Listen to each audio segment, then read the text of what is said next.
Hello students, let's see this question. The question says X-ray diffraction study show that copper crystallizes in an FCC unit cell with cell edge of 3.608 into 10 to the power minus 8 centimeter. In a separate experiment, copper is determined to have density of 8.92 gram per centimeter cube. Calculate the atomic mass of copper. Round up to nearest integers. ठीक है, सो हमें copper दिया हुआ है और copper FCC में present है. तो एफसीसी में जेड वैल्यू कितनी होती है? 4 होती है. एफसीसी का मतलब क्या है? Face centred cubic unit cell है, यानी कि क्यूबिक तो यूनिट सेल है, उसमें वो फेस सेंटर्ड है, यानी कि आपकी कॉर्नर्स पर तो एटम्स प्रेजेंट है, साथ के साथ फेस पे भी प्रेजेंट है एटम. तो कॉन्ट्रीब्यूशन कॉर्नर्स पे कितना होता है? 1/8 का होता है और टोटल कॉर्नर्स 8 होते हैं. तो 1 एटम हो गया और हाफ आपके जो फेस पे एटम्स प्रेजेंट है वहां कॉन्ट्रीब्यूशन कितना है? हाफ का है. तो आपके 6 फेसेस हो तो टोटल कॉन्ट्रीब्यूशन कितना हो गया आपका? 3 का हो गया. तो 1 + 3 4 हो जाते हैं. तो इस कॉपर के एफसीसी यूनिट सेल में जेड वैल्यू मतलब पर यूनिट सेल में कितने एटम्स प्रेजेंट है? 4 एटम्स प्रेजेंट है. इसकी एज लेंथ ए कितनी दे रखी है? 3.608 into 10 to the power minus 8 centimetre दे रखी है. अब एक सेपरेट एक्सपेरिमेंट किया गया जिसमें डेंसिटी कॉपर की कितनी निकल के आई? 8.92 ग्राम पर सेंटीमीटर क्यूब निकल के आई. हमें एटॉमिक मास निकालना है, लेट्स से डब्ल्यू हमें निकालना है. ठीक है, सो डेंसिटी का फॉर्मूला हमें पता है. इफ यूनिट सेल को हम कंसिडर कर रहे हैं तो क्या होता है? Z into M upon a cube into N A. ठीक है, a cube into N A होता है. सो हमें एम नहीं पता, मोलर मास नहीं पता, तो हम मोलर मास निकाल लेंगे. तो मोलर मास क्या हो जाएगा?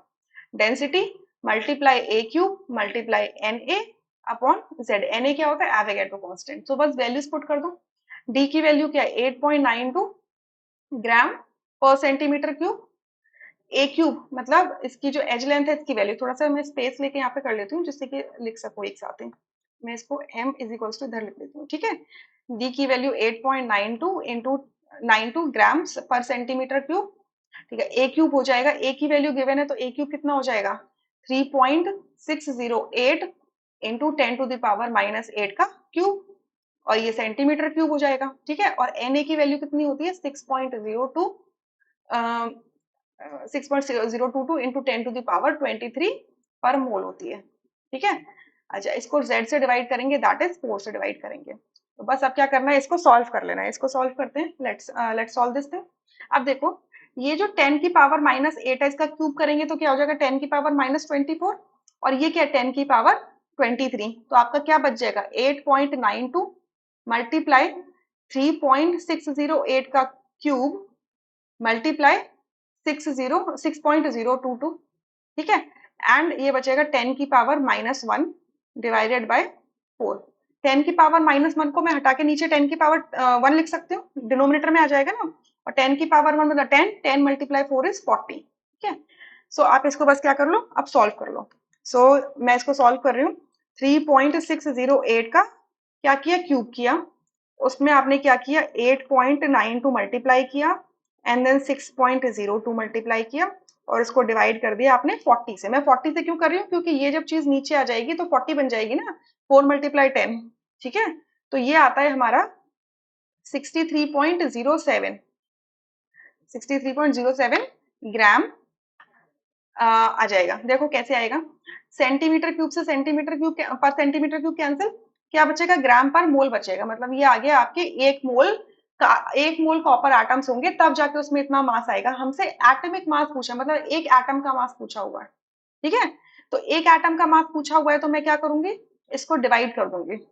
मास ऑफ, यहाँ पे लिखो, mass of mass of mass of one atom, mass of one atom of copper, 1 atom of copper. एक कॉपर के एटम का क्या मास होगा? ठीक है, यही करना पड़ेगा. ठीक है, सो अब देखो ये क्या हो जाएगा? 63.07. ये क्या है? ऐसे है ना, इसको मैं ऐसे लिख दूं, कोई प्रॉब्लम तो नहीं है? पर मोल ऐसे लिख दूं, कोई प्रॉब्लम नहीं है उस चीज को लेकर. ये इतने ग्राम्स हैं किसमें? 1 मोल के अंदर प्रेजेंट है. ठीक है, 1 मोल के अंदर प्रेजेंट है.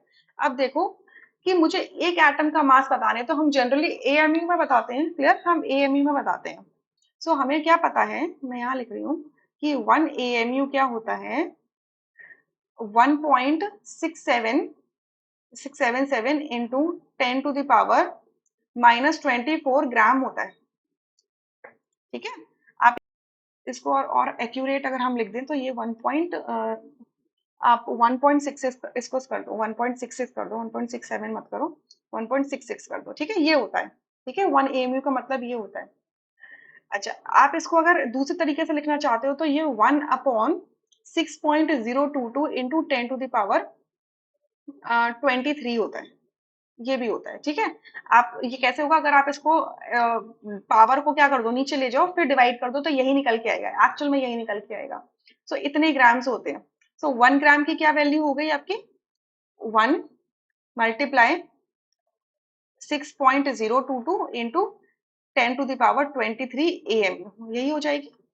अच्छा, ये डाल दो यहाँ पर, 1 ग्राम की जगह पर डाल दो, तो 63.07 मल्टीप्लाई 6.022 इंटू 10⁻23 AMU, ठीक है। ये मैंने ग्राम की जगह इसको क्या कर दिया, प्लेस कर दिया। और 1 मोल के अंदर कितने पार्टिकल्स होते हैं, वन, हम यही कह रहे थे ना, यहाँ तक तो यही समझ में आया था ना कि 1 मोल कॉपर एटम होंगे, तब जाके उसके अंदर 63.07 ग्राम वजन होगा, उसका वेट होगा। अब 1 मोल के अंदर कितने कॉपर एटम्स होते हैं, कितने होते हैं, एवोगैड्रो पार्टिकल्स होते हैं, that is 6.022 into 10⁻23 copper atoms होंगे। तो ये कैंसिल हो जाएगा और बचेगा क्या, 63.07 आपका AMU। अब इन्होंने राउंड ऑफ करके पूछा हुआ है, तो आप इसको नियरेस्ट क्या लिख सकते हो, 63.0 AMU। ठीक है, कई कई जगह देखो 63.5 भी आ रहा होगा, कई कई जगह, मैं ये मना नहीं कर रही हूँ, लेकिन वो इस वजह से ही हो सकता है कि देखिए आपने राउंड ऑफ कर दी है वैल्यूज, अब एवोगैड्रो कांस्टेंट की वैल्यू ले लो या ये डिवीजन वाला फैक्टर ले लो, तो that's not a big issue, ठीक है। बट आपका राउंड ऑफ करके आंसर क्या आ रहा है, 63 आ रहा है, ठीक है।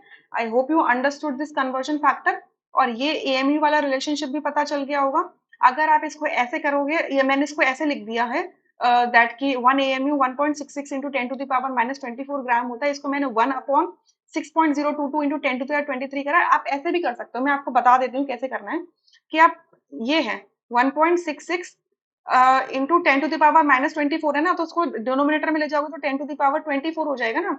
तो आप क्या करोगे, 10⁻24 को डिवाइड करोगे 1.66 से, तो यही निकल के आएगा। क्लियर, आई होप, तो डिनोमिनेटर न्यूमिनेटर 1 रह जाएगा, डिनोमिनेटर में आपका ये आ जाएगा। I hope you understood this part, thank you.